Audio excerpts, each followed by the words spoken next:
Yes. Are we live now? Yes. Are we live now? Yes. Are we live now? Yes, we are. What are Um, that is a correct we statement live that we are now? live at the current moment. I'm not seeing it. I Because clicked the there's button. a lag. Oh no, So, not the lag. um, guess who's here? Who's here? Heather? Oh my goodness, it's Adam. Well, someone texted me. It's my dad. Let's see what he has to say. Says, please, we just started. Is this enough for you, Dad? Oh, Sandy's here! Yay! Sandy! One of our most important viewers. Wow, the Tanners are important too. You don't think the Tanners are important, Robert? How could you do this? One of the most I can't win. All right. Yeah, just like Michael Jackson and The Wiz. Can't win. Oh, that film version was just so bad. That movie is a long. Yeah. And it takes all of the fun of The Wiz and puts it on film and does no camera angles ever. So the dancing just doesn't work. Yeah, I remember I tried to watch it and I was like, this is not good. But it's Mm, good to know that it's because the movie is bad. yeah. Yeah. Welcome to Socially Distanced Reading. I'm Lily. I'm Robert. What? Or, I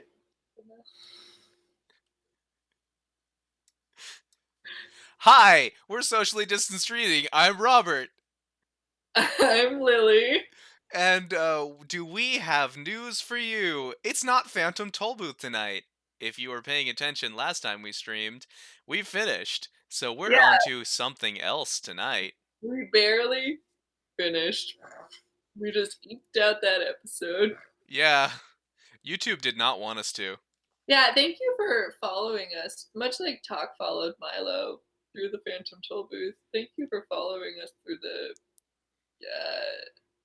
um, labyrinth of YouTube. We really appreciate it. Yeah, you guys really picked up those links like right away. It was really great of you. I know, it was awesome. So this week and slash forever now in the future until we finish reading it, we're going to be reading a new book called The Wee Free Men. Yeah, very exciting by Terry Pratchett. May he rest in peace. What a guy.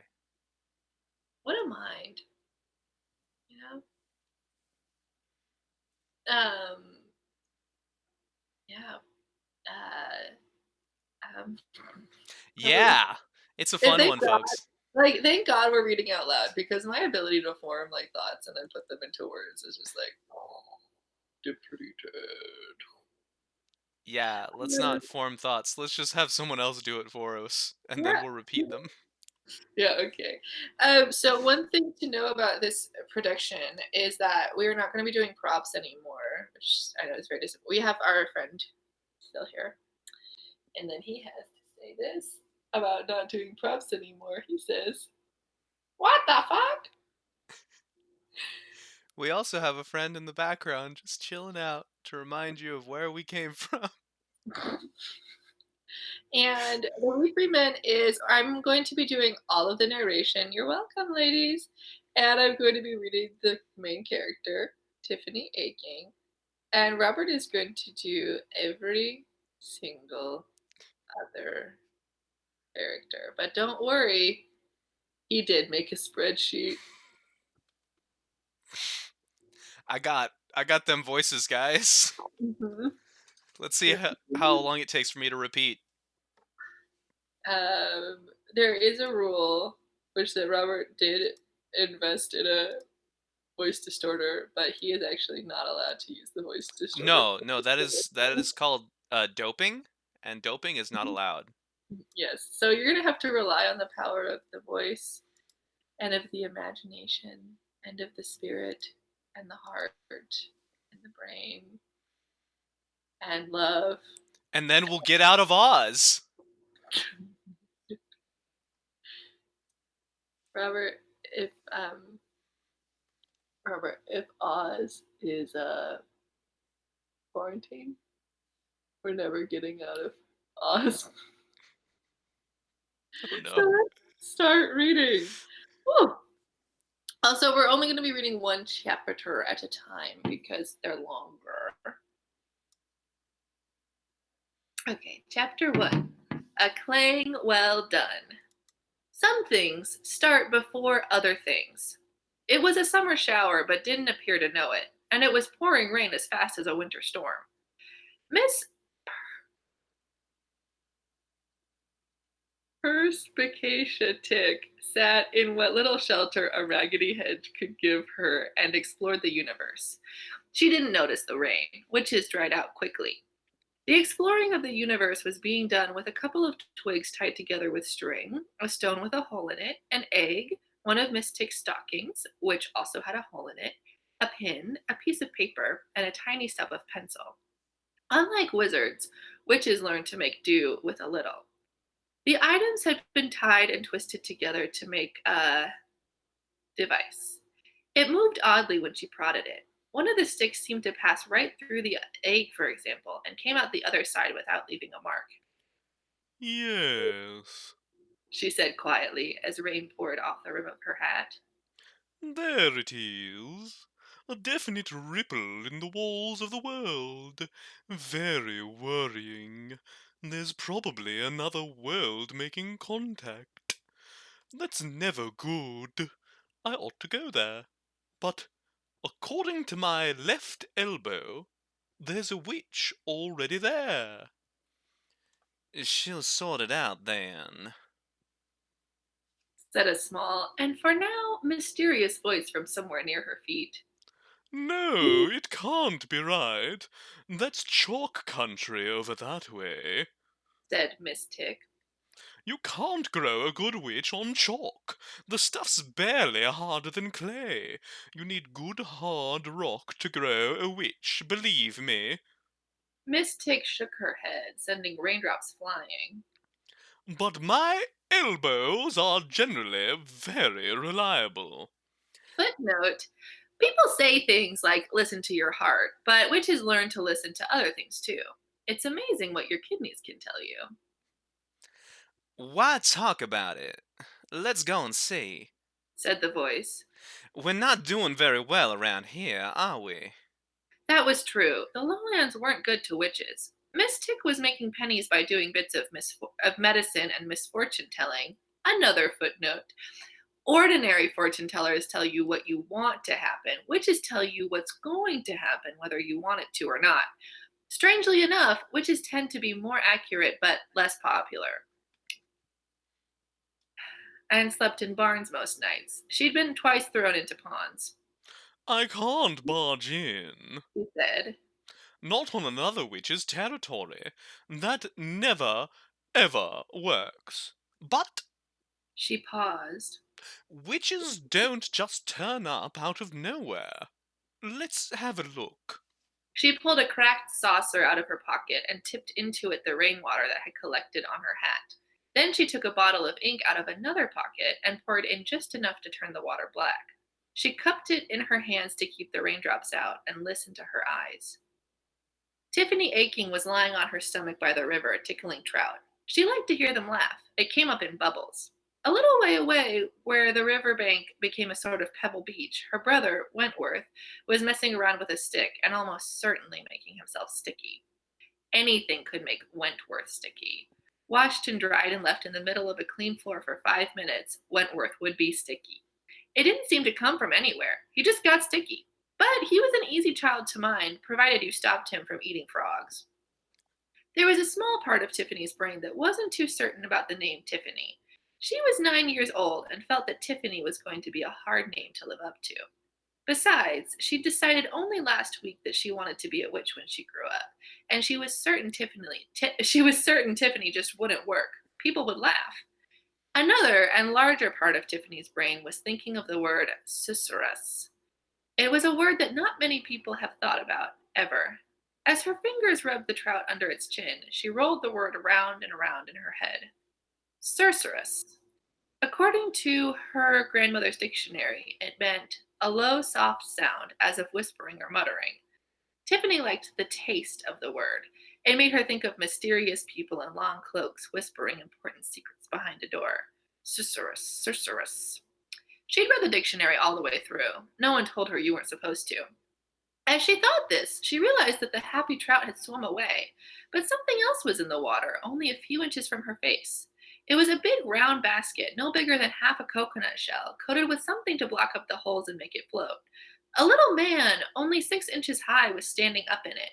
He had a mass of untidy red hair into which a few feathers, beads, and bits of cloths had been woven.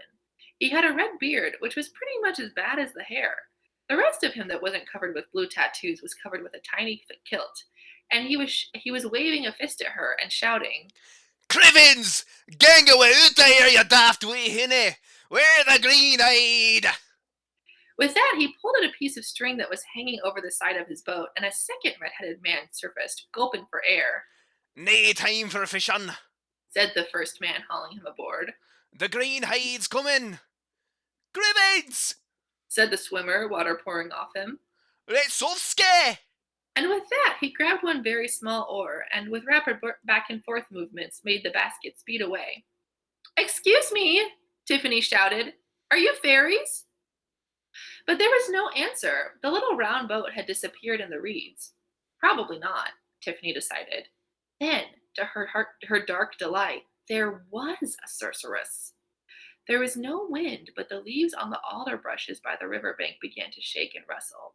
So did the reeds. They didn't bend, they just blurred. Everything blurred, as if something had picked up the world and was shaking it. The air fizzed. People whispered behind closed doors. The water began to bubble just under the bank. It wasn't very deep here. It would have only reached Tiffany's knees if she'd waited, but it was suddenly darker and greener and somehow much deeper. She stood and took a couple of steps backward just before long, skinny arms fountained out of the water and clawed madly at the bank where she had been. For a moment, she saw a thin face with long, sharp teeth, huge round eyes, and dripping green hair like waterweed, and then the thing plunged back into the depths. By the time the water closed over it, Tiffany was already running along the bank to the little beach where Wentworth was making frog pies.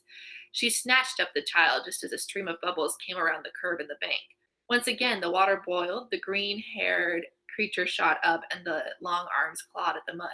Then it screamed and dropped back into the water. I want to go a toilet! Screamed Wentworth. Tiffany ignored him. She was watching the river with a thoughtful expression. I'm not scared at all, she thought. How strange. I ought to be scared, but I'm just angry. I mean, I can feel the scared, like a red hot ball, but the angry isn't letting it out. When you wanna go a toilet! Wentworth shrieked. Go on then, said Tiffany absent-mindedly. The ripples were still sloshing against the bank. There was no point in telling anyone about this. Everyone would just say, what an What imagination, an imagination the child has!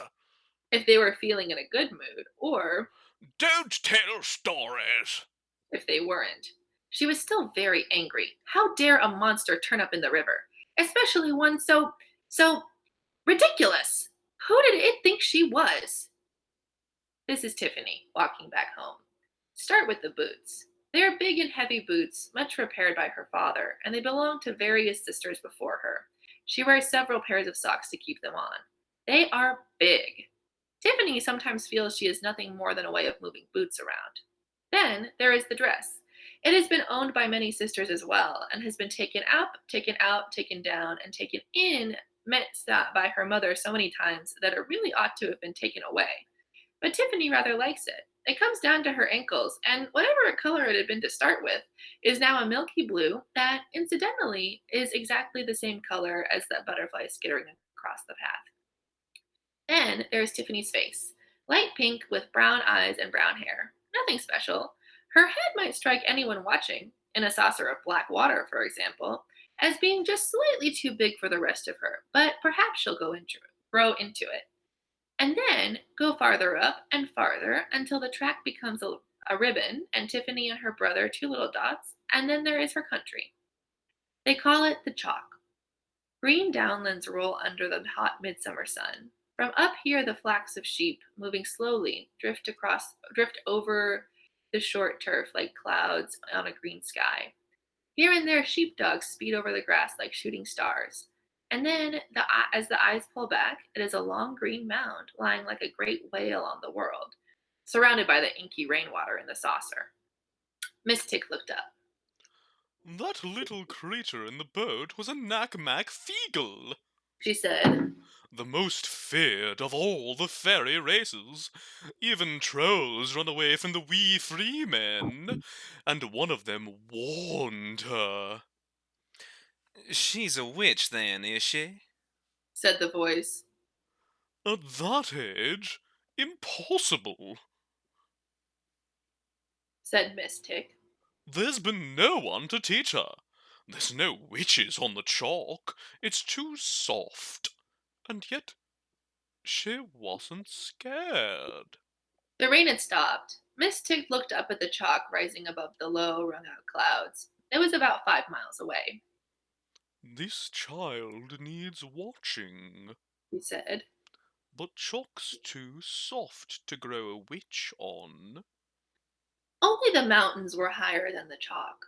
They stood up sharp and purple and gray, streaming long trails of snow from their tops, even in summer. Brides of the sky! Granny Aching had called them once, and it was so rare that she ever said anything at all, let alone anything that didn't have to do with sheep, that Tiffany had remembered it. Besides, it was exactly right. That's what the mountains looked like in the winter when they were all in white and the snow streams blew like veils. Granny used old words and came out with old, odd sayings. She didn't call the downland the chalk, she called it, The Vold! up on the wold, the wind blows cold, Tiffany had thought, and the words had stuck that way. She arrived at the farm. People tended to leave Tiffany alone. There was nothing particularly cruel or unpleasant about this, but the farm was so big and everyone had their jobs to do, and she did hers very well, and so she became, in a way, invisible. She was the dairymaid, and good at it. She made better butter than her mother did, and people commented about how good she was with cheese. It was a talent. Sometimes, when the wandering teachers came to the village, she went and got a bit of an education, but mostly she worked in the dairy, which was dark and cool. She enjoyed it. It meant she was doing something for the farm. It was actually called the home farm. Her father rented it from the baron, who owned the land, but there had been Akings farming it for hundreds of years, and so, her father said, quietly, sometimes, after he'd had a beer in the evening, as far as the land knew, it was owned by the Akings. Tiffany's mother used to tell him not to speak like that, although the baron was always very respectful to Mr. Aking since Granny had died 2 years ago, calling him the finest shepherd in these hills, and was generally held by the people in the village to be not too bad these days. It paid to be respectful, said Tiffany's mother, and the poor man had sorrows of his own. But sometimes her father insisted that there had been Akings or Akins or Archins or Akins or Akens. Spelling had been optional, mentioned in old documents about the area for hundreds and hundreds of years. They had these hills in their bones, he said, and they'd always been shepherds. Tiffany felt quite proud of this in an odd way, because it might also be nice to be proud of the fact that your ancestors moved around a bit, or occasionally tried new things. But you've got to be proud of something.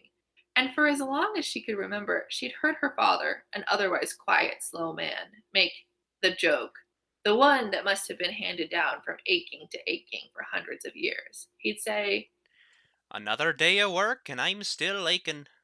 or, I get up aching, and I go to bed aching.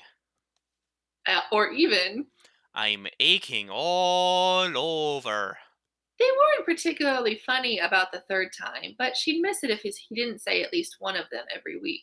They didn't have to be funny. They were father jokes. Anyway, however they were spelled, all our ancestors had been aching to stay, not aching to leave. There was no one around in the kitchen. Her mother had probably gone up to the shearing pens with a bite of lunch for the men, who were shearing this week. Her sisters Hannah and Fastidia were up there too, rolling fleeces and paying attention to some of the younger men. They were always quite eager to work during shearing. Near the black stove was the shelf that was still called Granny Aking's library by her mother, who liked the idea of having a library. Everyone else called it Granny's shelf. It was a small shelf, since the books were wedged between a jar of crystallized ginger and the china shepherdess that Tiffany had won at a fair when she was 6. There were only 5 books if you didn't include the big farm diary, which in Tiffany's view didn't count as a real book because you had to write it yourself. There was the dictionary, there was the almanac, which got changed every year, and next to that was Diseases of the Sheep, which was fat with the bookmarks that her grandmother had put there. Granny Aking had been an expert on sheep, even though she called them Just bags of bones, eyeballs, and teeth, looking for new ways to die. other shepherds would walk for miles to get her to come and cure their beasts of ailments. They said she had the touch, although she just said that the best medicine for a sheep or a man was a dose of turpentine and a good cussing and a kick. Bits of paper with Granny's own recipes for sheep curses stuck out all over the book. Mostly they involved turpentine, but in some included cussing. Next to the book on sheep was a thin little volume called Flowers of the Chalk. The turf of the downs was full of tiny, intricate flowers, like cowslips and harebells, and Hey, even Lily, yeah, I yeah, need to take a pause really quick. okay.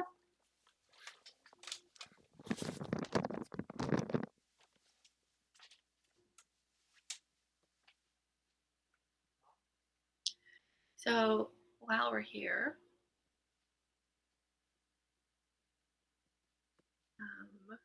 not sure if we're still live or not. It looks like we are. Very exciting. Um, how are you guys doing? I'm doing good. I ate some mushrooms today. Did I have to take a shortcut to get to them? No, but it's good that we, know that there is a shortcut to mushrooms out there somewhere. Um, what else is going on?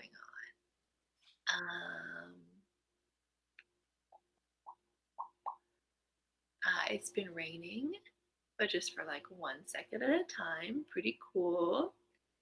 Um, are you guys okay? So we're still live. Thank you, Dad. I feel like we're enjoying this moment that I get to be here. It's like I'm FDR and you're the American people. Um, this broadcast is brought to you by Carnation Milk. Um, what has been happening? We've been listening to music in the shower.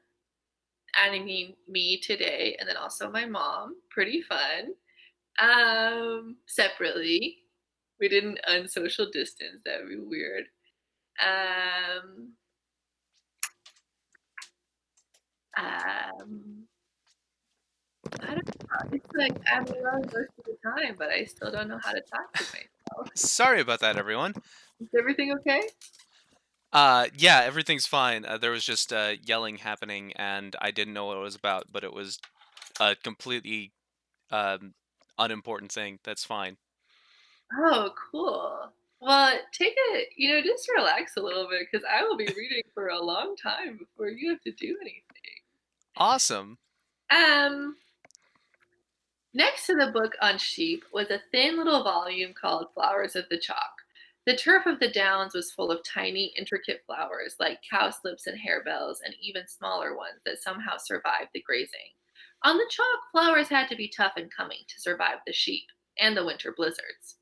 Someone had colored in the flowers a long time ago. On the flyleaf of the book was written in neat handwriting, Sarah Grizzle, which had been Granny's name before she was married. She had probably thought that Aching was at least better than Grizzle. And finally, there was The Good Child's Book of Fairy Tales, so old that it belonged to an age when there were far more E's around. Tiffany stood on a chair and took it down. She turned the pages until she found the one she was looking for and stared at it for a while. Then she put the book back, replaced the chair, and opened the crockery cupboard. She found a soup plate, went over to a drawer, took out the tape measure her mother used for dressmaking, and measured the plate. Hmm. She said, 8 inches. Why didn't they just say? She unhooked the largest frying pan, the one that could cook breakfast for half a dozen people all at once, and took some candies from the jar on the dresser and then put them in an old paper bag. Then, to Wentworth's sullen bewilderment, she took him by a sticky hand and headed back down toward the string. Things still looked very normal down there, but she was not going to let that fool her. All the trout had fled, and the birds weren't singing. She found a place on the riverbank with the right sized bush. Then she found a stone and hammered a piece of wood into the ground as hard as she could, close to the edge of the water, and tied the bag of sweets to it. Tiffany was this kind of child who always carried a piece of string. Candy, Wentworth, she shouted. She gripped the frying pan and stepped smartly behind the bush. Wentworth trotted over to the sweets and tried to pick up the bag. It wouldn't move, I want to go a toilet. he yelled, because it was a thread that usually worked. His fat fingers scrabbled at the knots. Tiffany watched the water carefully. Was it getting darker? Was it getting greener? Was that just waterweed down there? Were those bubbles a trout laughing? No. She ran out of her hiding place with the frying pan swinging like a bat. The screaming monster leapt out of the water, met the frying pan coming, leaping out of the water, met the frying pan coming the other way with a good clang. It was a good clang with the oy, oy, oy, oy, oy, oy, oy, oy, oy, oy, oy, oy. That is the mark of a clang well done. The creature hung there for a moment, a few teeth and bits of green weed splashing into the water, then slid down slowly and sank with some massive bubbles. The water cleared and was once again the same old river, shallow and icy cold and floored with pebbles. What I want is sweeties. Screamed Wentworth, who never noticed anything else in the presence of sweets. Tiffany undid the string and gave them to him. He ate them far too quickly, as he always did with sweets. She waited until he was sick, then went back home in a thoughtful state of mind. In the reeds, quite down low, small voices whispered. Crivens, wee Bobby, did you no see that? Aye, we'd better husky until the big man we found the hog. Miss Tick was running up the dusty road.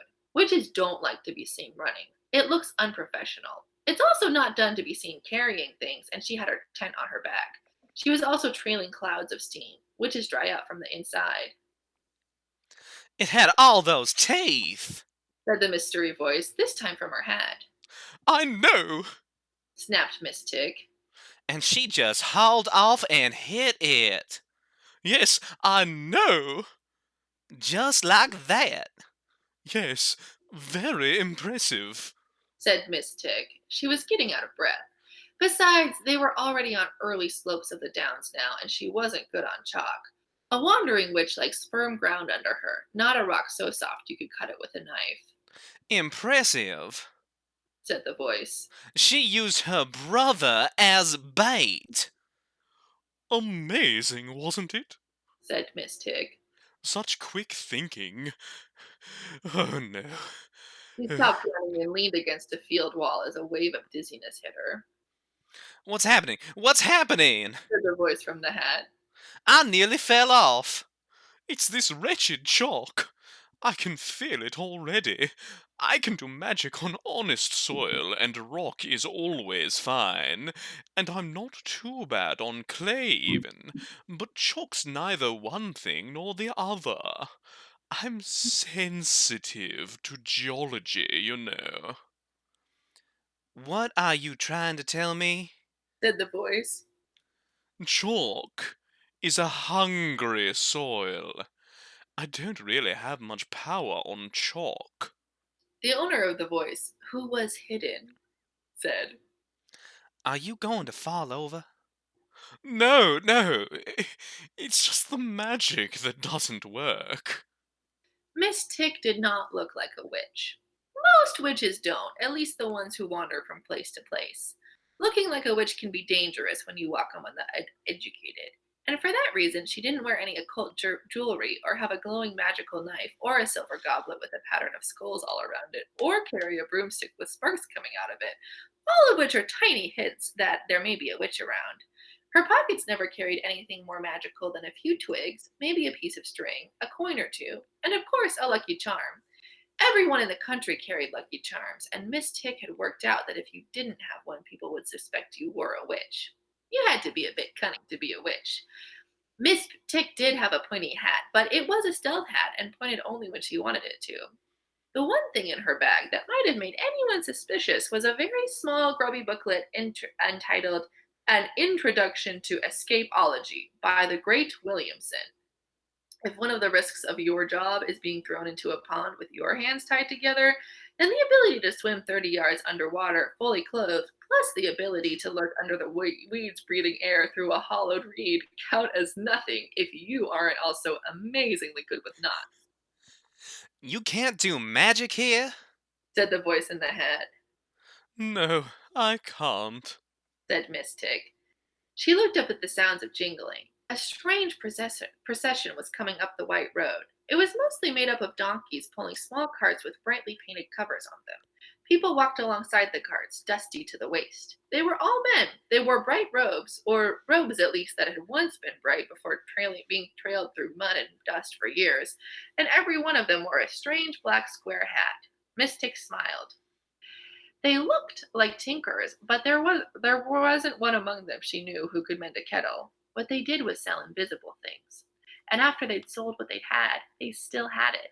They sold what everyone needed but often didn't want. They sold the key to the universe, people who didn't even they sold the key to the universe to people who didn't even know it was unlocked. Smooth,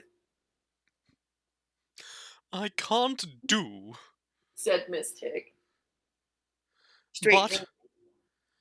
But, but, I can teach.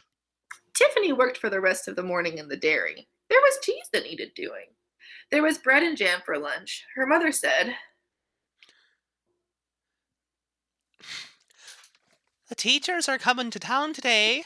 You can go if you've done your chores. Tiffany agreed that yes, there were one or two things she'd quite like to know more about. Then you can have half a dozen of carrots and an egg. I dare say they could do with an egg, poor things. Said her mother. Tiffany took them with her after lunch and went to get an egg's worth of education. Most boys in the village grew up to do the same jobs as their fathers, or at least some other job somewhere in the village that someone's father would teach them as they went along. The girls were expected to grow up to be somebody's wife. They were also expected to be able to read and write, those being considered soft indoor jobs that were too fiddly for the boys. However, everyone also felt that there were a few other things that even the boys ought to know to stop them from wasting time wondering about details like, What's on the other side of the mountains? and How come rain falls out of the sky? every family in the village bought a copy of the almanac every year, and a sort of education came from that. It was big and thick and printed somewhere far off, and it had lots of details about things like phases of the moon and the right time to plant beans.